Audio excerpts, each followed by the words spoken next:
So we're going to look at Psalms 118, 6 through 9. The Lord is on my side, I will not fear. What can man do to me? The Lord is on my side as my helper.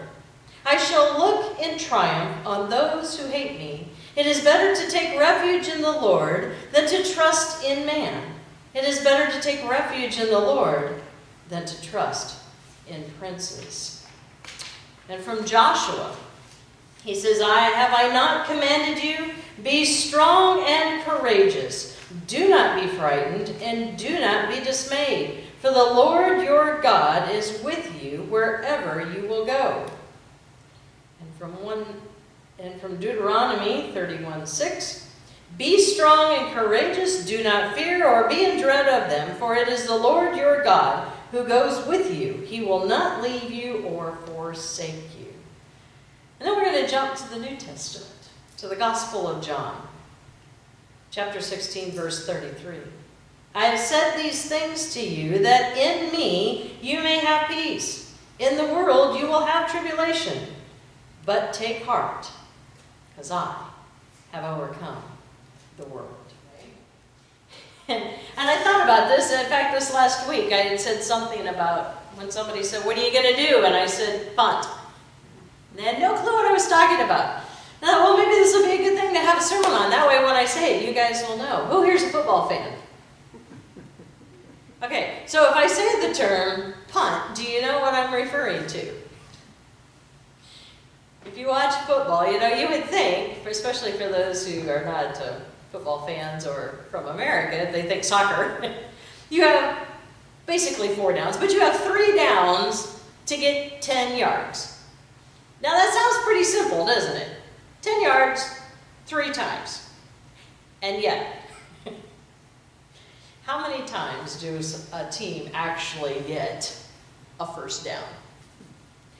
And as I thought about this, especially for Nebraska, the closer you get to the goal line, like let's say you're like 2 yards away or 5 yards away and you got a first down and you're like, I can almost fall it in, right?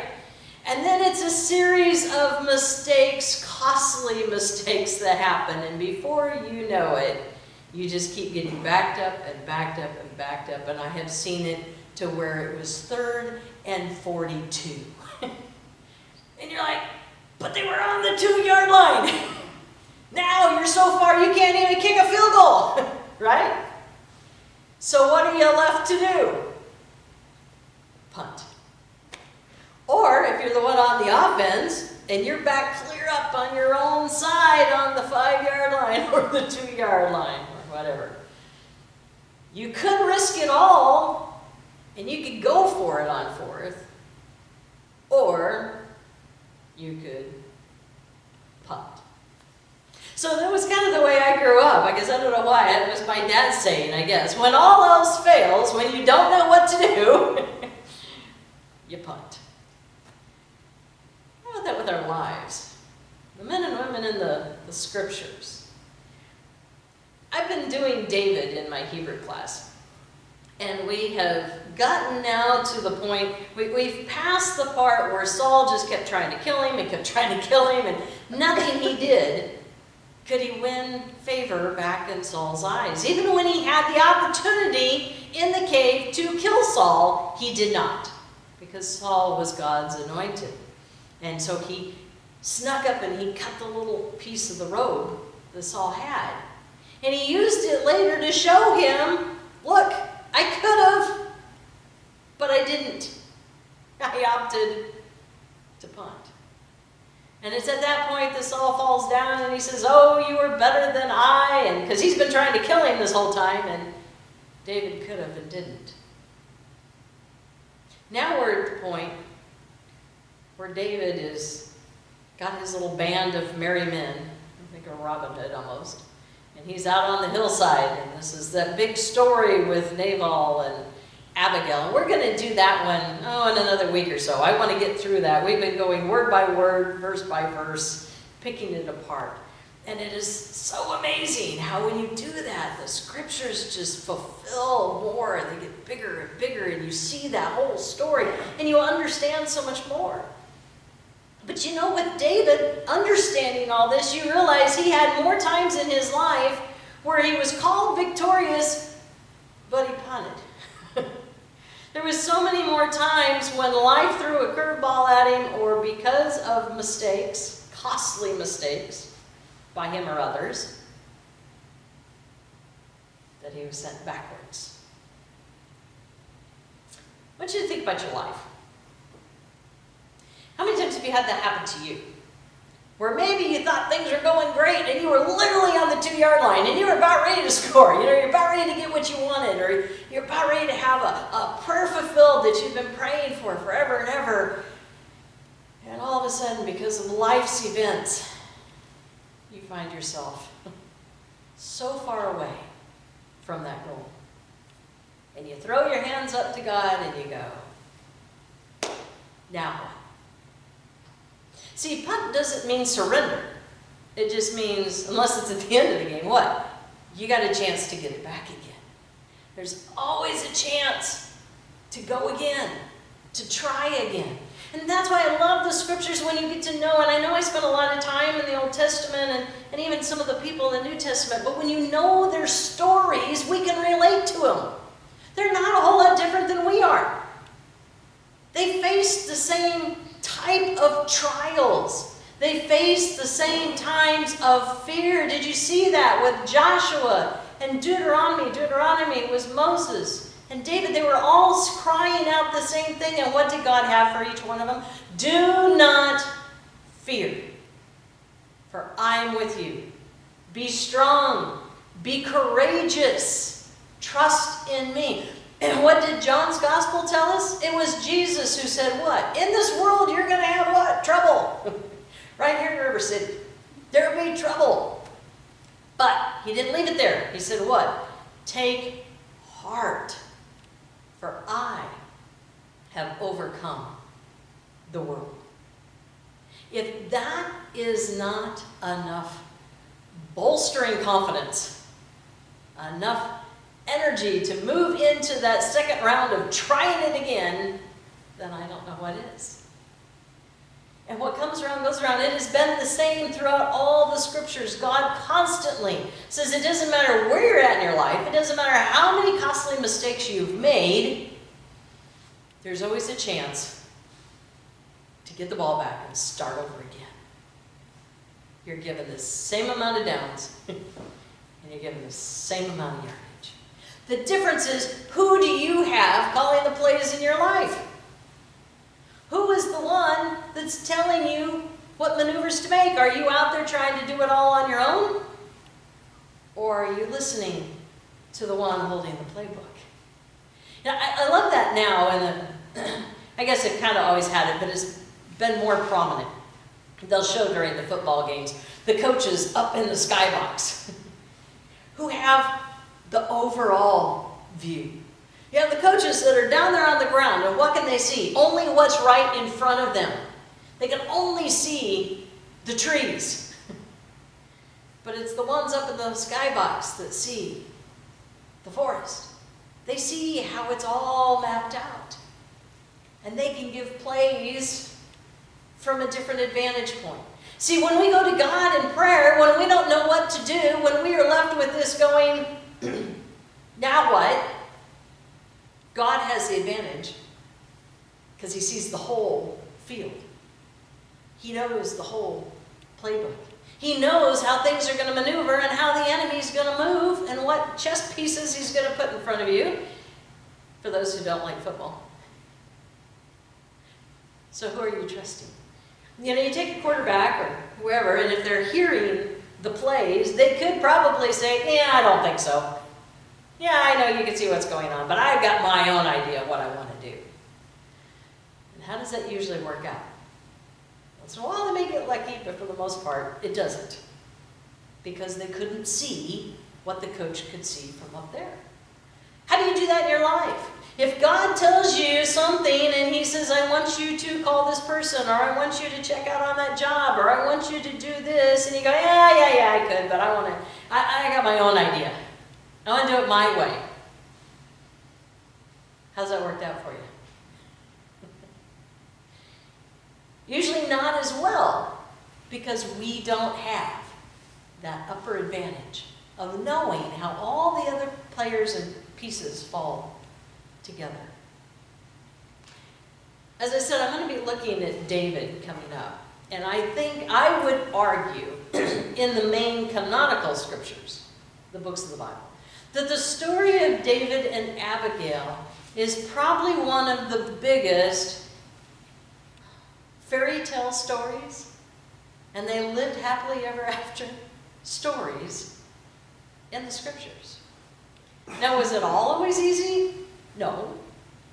But it was because Abigail could not see the forest for the trees that were in front.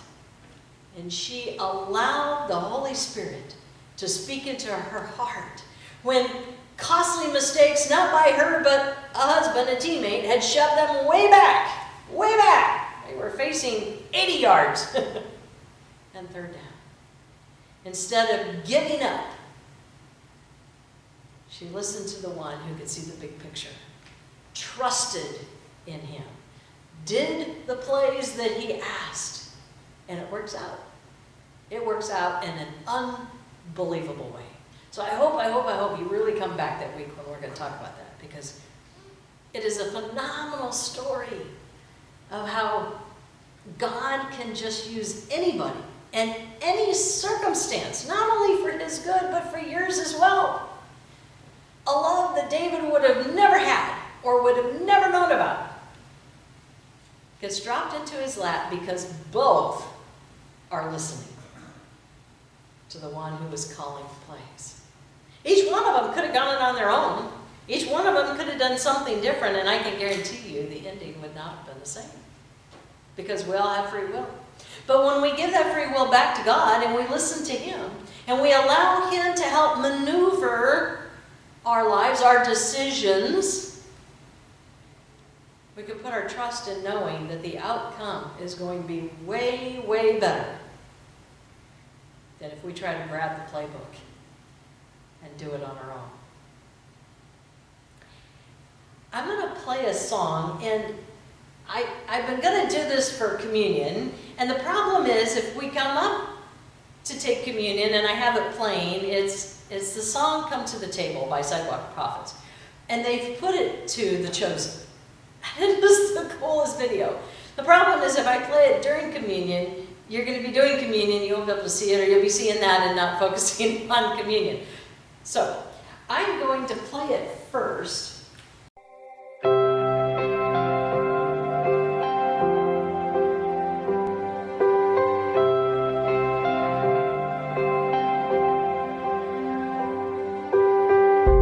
We all start on the outside looking in. This is where grace begins. We were hungry, we were thirsty, with nothing left to give. Oh, the shape that we were in. And just when all hope seemed lost, love opened the door for us. He said, come to the table.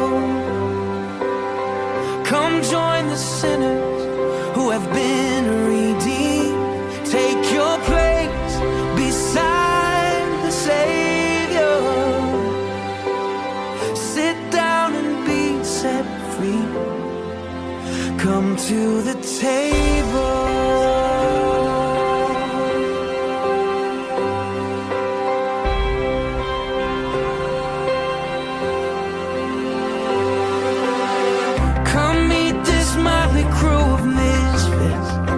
Liars and these thieves, there's no one unwelcome here. And that sin and shame that you brought with you, you can leave it at the door and let mercy draw you near. So come to the table. Come join the sinners who have been redeemed. Take your place beside the Savior.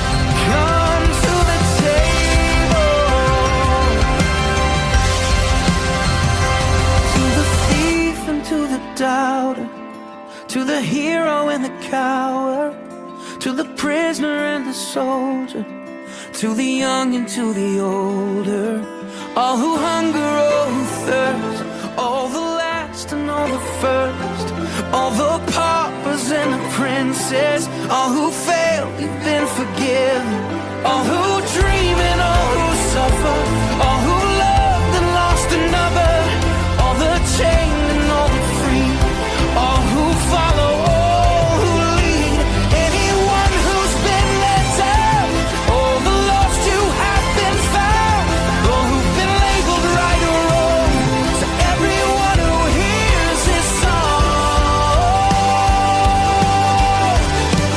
Come to the table, come join the sinners, you have been redeemed. Take your place beside the Savior.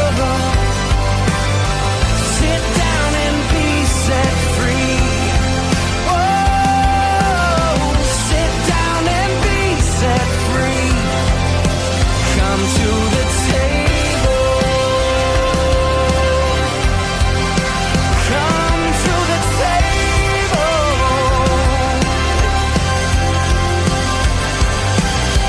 Sit down and be set free.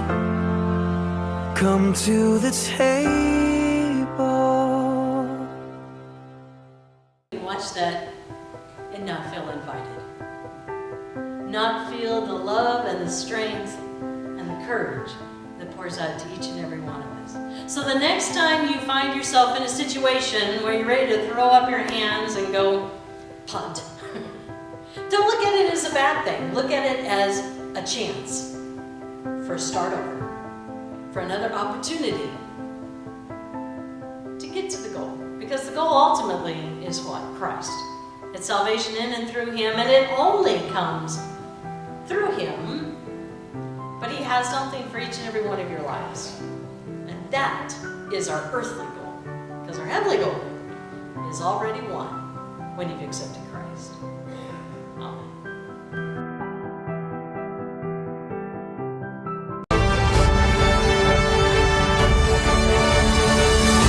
Join us as adventurers through God's Word, the Holy Lands, and beyond, exploring the fascinating and the weird, the difficult and the obscure. Come and see how the stories are woven together and how they still apply to our lives today. We promise to bring you joy, hope, inspiration, and intriguing out-of-the-box thinking, and ultimately salvation through Jesus Christ.